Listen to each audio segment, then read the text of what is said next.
Pilgrimage. These days, comforts and conveniences are increasing at a fast rate. People are earning more and are also spending liberally. People going on pilgrimages have also correspondingly increased in pace with this modern trend. But how many of these pilgrims are really keen about spirituality and God realization? They appear to be full of their normal worldly desires and attachments even in those holy places. Will their pilgrimages serve any useful purpose? Appa has this to say on the matter. People go on pilgrimages either because they are bored with their normal daily life and want a temporary change, or because some problems and difficulties have cropped up. After they return, they continue with their life as before, with all their desires and attachments and their likes and dislikes.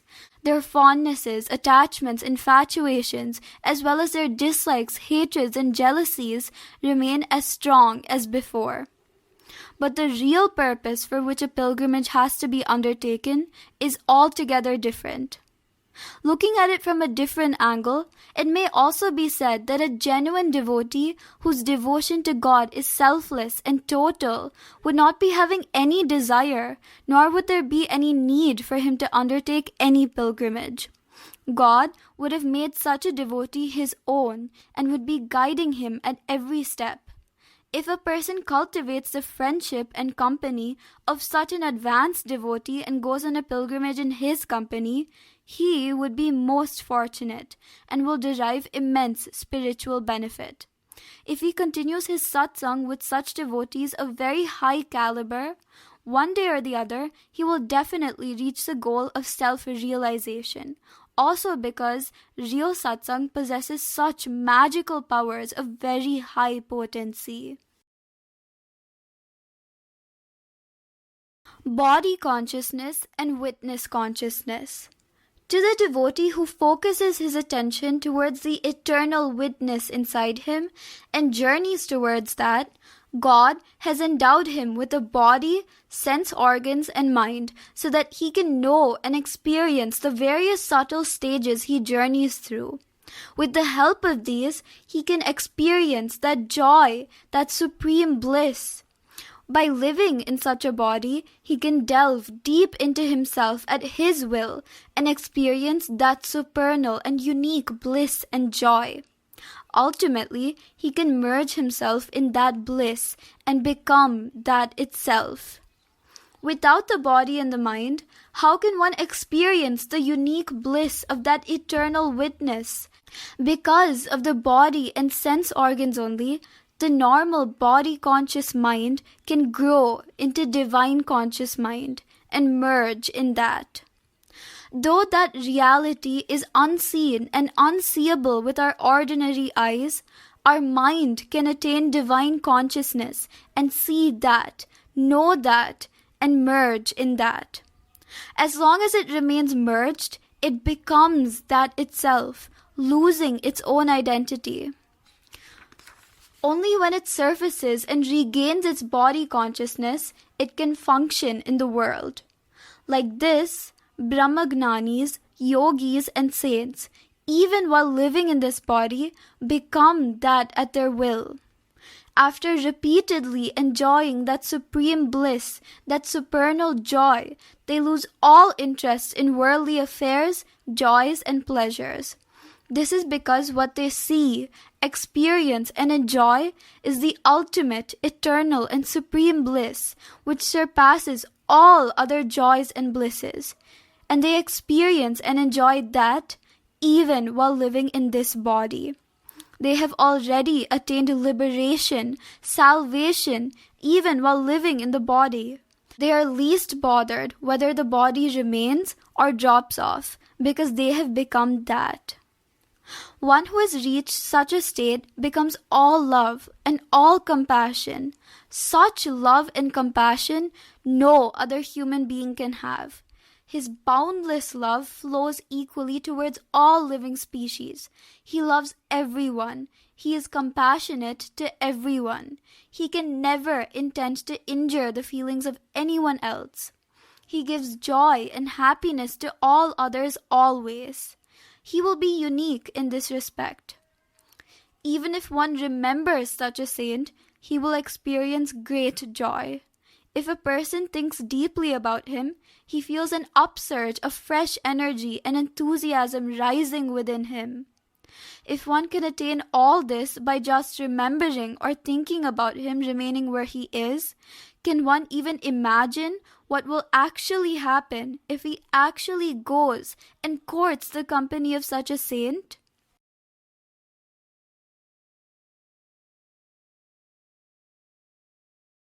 Why are devotees not able to get rid of undesirable attachments? Saints, Mahatmas, and great ascetics have walked through the long and tedious spiritual path with indomitable courage and Herculean effort against all sorts of impenetrable hurdles and impediments before they were able to know themselves and merge in God.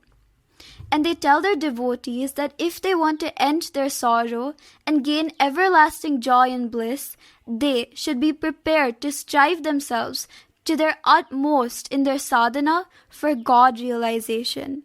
But this is not possible, even to real and sincere devotees. They find it almost impossible to resist the temptations of the infinite, enticing attractions the world parades continuously before their eyes. One such repentant and frustrated devotee asked Appa this question. Devotee: Appa, gurus tell their devotees to drastically reduce all their worldly attachments and every day without fail attend to at least the minimum basic spiritual disciplines absolutely necessary for their spiritual progress. But we find that we cannot reduce our attachments and free ourselves to do even this. Why is this, Appa? Appa, human nature is itself like this. What can be done? But on that account, we should never get frustrated and give up our attempts. If one remains honest and truthful in everything he does, remains satisfied with what God has provided, and in whatever condition he has placed him in, his boundless love and compassion, remembers him always, extends hospitality to saints and ascetics, always lives a simple, pious, and virtuous life, it is enough. If one goes on doing this with his firm determination that at least one must do this much, then God will be pleased with such a devotee and will shower his grace and blessings on him. He will unfailingly draw such devotees towards himself. No one should lose faith and perseverance and feel he is too helpless to do this. Once in a while, a great soul appears amidst us, and he is able to rivet his attention firmly in God and remain permanently established in him and obtain his infinite grace and blessings. Everyone cannot become like him. Such a saint takes all his deserving devotees also to God. This is a real fact, and if I disclose this truth, which is a great secret, you will stop doing whatever little sadhana you are now doing. All of you should always pray to him with sincere faith, fear, and devotion. You should never cause any kind of hurt to anyone. You should never covet others' belongings.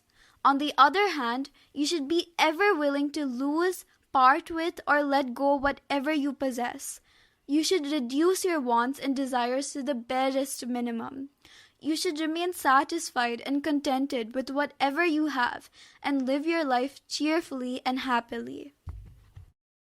First, you should make your life orderly, simple, pure, and flawless. Making your mind still and pure comes much later. One should not worry about it in the beginning itself. First, one must cultivate the habit of introspection. One must learn to look into oneself. This one must do daily. Every day, one must take stock of what he did the whole day. We should introspect and ask ourselves, what did I do today? Did I help anyone in any way? Did I cause any annoyance or trouble to anyone? What are all the things I did for the sake of my family, wife, and children?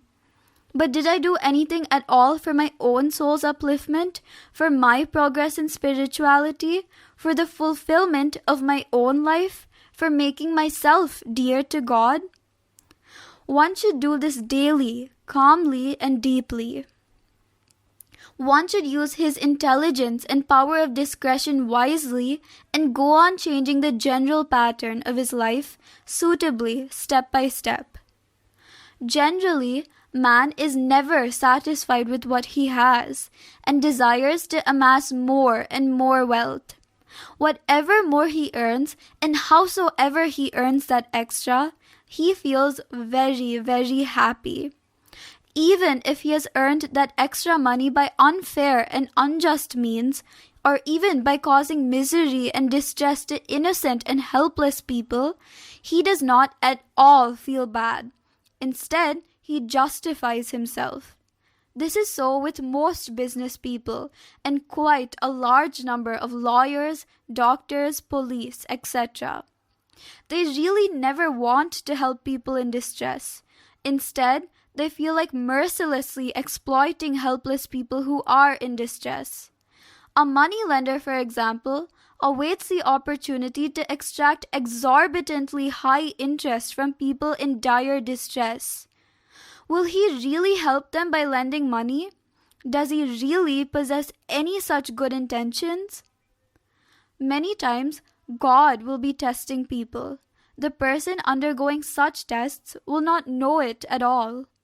He will be under heavy delusion. He will never know that he is being tested by God. It seems God will do such things very cleverly and slyly. Most of the time, most of the people fail miserably in those tests, however careful they are. However, there are people, though very rare, who do pass such tests, and as a consequence, earn God's grace and blessings in abundance. Who can be such a fortunate soul? It is he who has offered his very life to him. He will always be in great wonder and joy constantly remembering him, his glory and his supreme powers and attributes. His whole being is full of him. Such being the case, how can he ever fail in any of his tests? He won't. He passes all his tests with distinction, and having secured his grace and blessings, he revels in eternal joy and bliss. God will be testing his real devotees who are on the path to him with all kinds of tests daily. But they have nothing to fear. It is enough if they really remain pure and holy in their hearts and minds. Let anyone, including God himself, test them, prompt and tempt them to do something unjust and unholy, but they will never do such a thing. God will then be immensely pleased. In family affairs, as well as in all transactions with the world, one should always be honest and pure. Then we should see his life. It will be so sacred and pure that it shines with divine luster. Such a man will become aware of his presence at every step and everywhere. Any person should first of all become convinced beyond all doubts that God exists. Without this conviction, no one can achieve anything worthwhile in spiritual life. The question of what he should do to have his vision can arise only afterwards. Many people go on repeating parrot-like that God exists without having any conviction. They merely repeat what they have heard from others. God, of course, often goes on revealing his existence through many instances and incidents. Just at that moment, some people do get convinced of his existence. But this is only temporary. In no time, this conviction evaporates and they become slaves to their fickle mind and intelligence very soon. They remain as remote from him afterwards as they were before. God makes people understand that he exists through many strange and mysterious instances. He goes on testing his devotees. In fact, it is God who does all things always and everywhere, but man who has been a slave to his desires and passions through many, many births, cannot understand the doings of his unseen hands because of his murky inherited tendencies. He goes on doing things according to his whims and fancies. If something happens contrary to all his expectations and calculations, he just gets perplexed and baffled for a while, but very soon he goes on feeling and telling that he is doing everything. With all such stock inside, if one begins doing meditation and complains that his mind is not allowing him to progress, what can anyone do? His stock of worries and problems is as full as ever. He just cannot help worrying about them always. By doing so, he will only be adding to his stock of worries. All his time and energy will be spent on that only. When the actuality is like this, how can he ever progress in his journey towards him? To have a happy ending for one's life, preparation is necessary while living. Devotee. Appa, they say that if one spends his life in the service of sadhus, saints and ascetics, associates in satsang with them, constantly remembers God through japa and meditation, and leads a pious and virtuous life, he will have an easy and peaceful death, and also a fine rebirth in a pure and noble family. Also, it appears that if one earns his Guru's grace and blessings and breathes his last, constantly remembering his Guru and meditating on his lotus feet, he will merge in God after he leaves his body. What has Appa to say regarding this? Appa, with God's grace and compassion, it is possible to make many souls go to subtle worlds and places they deserve in 3 or 4 days after leaving their bodies. Even if one had not done any regular sadhana worth the name, he would have earned Guru's grace and compassion by serving him with devotion, faith, and sincerity for some time. Guru will be remembering him and will have a soft corner for him. I have myself actually seen the Guru taking such a soul towards God long time after he died, unknown to anyone, in some far off and unknown place. When this is the case, will Guru ever forget and give up someone who had led a good family life, who had with full faith surrendered to the Guru and had done Guru Seva day and night, and who was doing bhajan, worship and other such pious things also? That is why one should lead a pure, clean, good, pious and virtuous life. Then how he behaves, what he talks, what he gives, what he takes, in fact everything he does, becomes sacred and holy. Therefore, we should always be doing Nama Japa and be remembering him continuously. We should do Seva to Guru and elders with full reverence. We should be hospitable to guests and others. We should court the company of saints and Mahatmas. It is enough if one does this much. Nothing else is required. What is most important is that real devotion to God should take firm root in him. He need not do much after this. Wherever he is, whatever he is doing, Nama Japa should be going on automatically inside. A strong craving. O Lord, O Guru, I want you and you alone.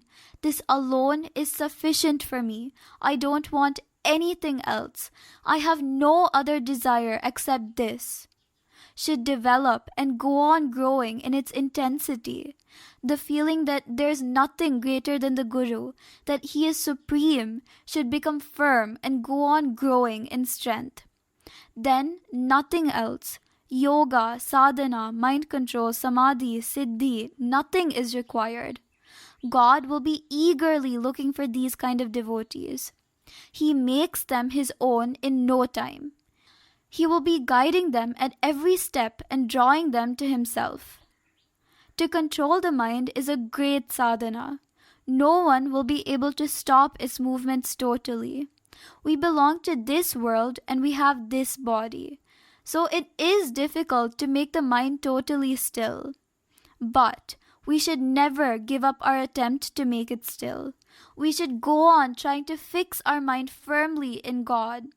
Whether we succeed in it or not, we should never give up our attempt. After doing the sadhana for some time, one should not give up sitting for dhyana altogether, saying, whatever I do, I'm not able to stop the movement of my mind.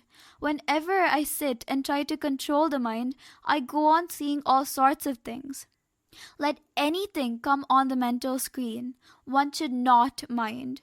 He should become indifferent to all that and continue his attempt and his sadhana to control the mind. We should find out what makes the mind peaceful, what makes it remain relaxed and comfortable, and stick to that. It is not necessary that one should always sit, close his eyes, and do his sadhana. If doing bhajan gives one concentration and joy, he can do that. Then, also no other extraneous thought comes to disturb him. If he continues in this, bhajan itself becomes an effective meditation to him. What is important is to lose oneself in that. Some people immensely enjoy visiting, seeing, and serving saints and Mahatmas. Their mind becomes peaceful and they also enjoy doing that. Such people should take that itself as their sadhana and do it. Do your sadhana in secrecy. Saints and advanced devotees of God say that it pleases Him most if both husband and wife together worship Him and also do spiritual disciplines to reach Him. But this very rarely happens in actual life. Such fortunate couples are indeed extremely rare to find. Generally, if the husband is spiritually inclined, wife would not be so, and most often would become a hindrance to his spiritual progress. Similarly, if the wife is spiritually inclined, her husband would not be so. But in her case, the troubles will be more. Not only the husband, but all others in the family also join together to create any number of impediments to her. One such a lady devotee broached this topic with Appa one day. This is what Appa said on the occasion. Devotee: my husband and children are more interested in watching TV than in Namajapa or any such thing. In this environment, I do some Namajapa for some time only, and that too with great difficulty. It is not possible to do japa continuously at peace. What then should I do, Appa? Appa: if your mind doesn't like what they do, it is very good. It is a clear indication that it is pure and seriously inclined towards God. You are really fortunate that your mind is so pure and holy. It is enough if you don't get interested in watching TV yourself. Not only TV, you should not get interested in any other worldly affair also. But you should not tell them that you don't like TV and therefore they should not switch on the TV. It is good that you don't like watching TV, but is there any rule that all others should also not enjoy watching TV? If they like watching TV, let them do so. Because they like something which you don't like, you should not wreak vengeance upon them. You should not try to impose your will upon them. You should not dislike, decry, or hate them on that account. You should continue to like and love them all the same. But you should keep to yourself and continue with your sadhana. You cannot go on correcting the whole world.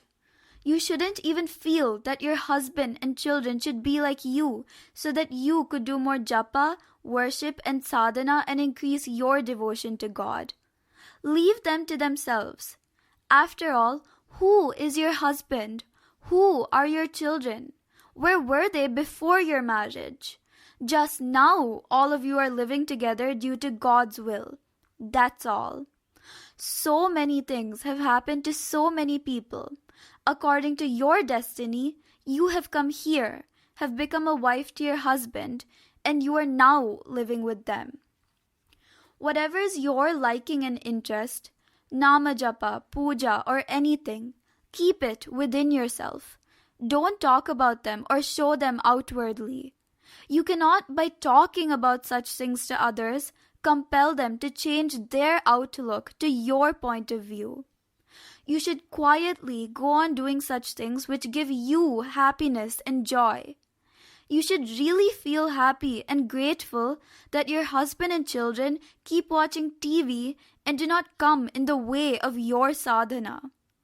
Instead, why do you desire that everyone in the house should be like you and that you should correct them and make them so?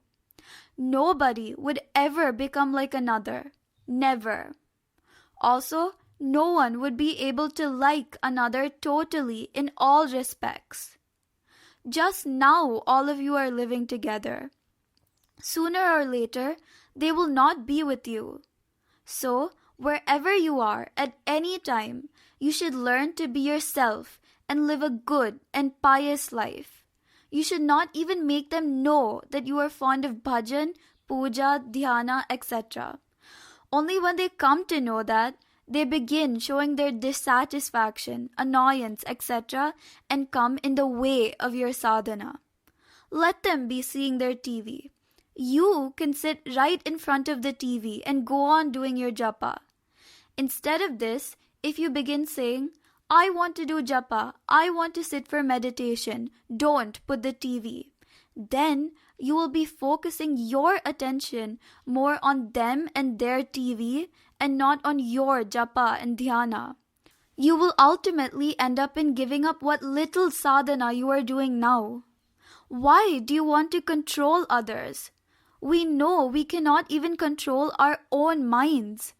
So let us leave people to themselves. Let us not have anything to do with anyone.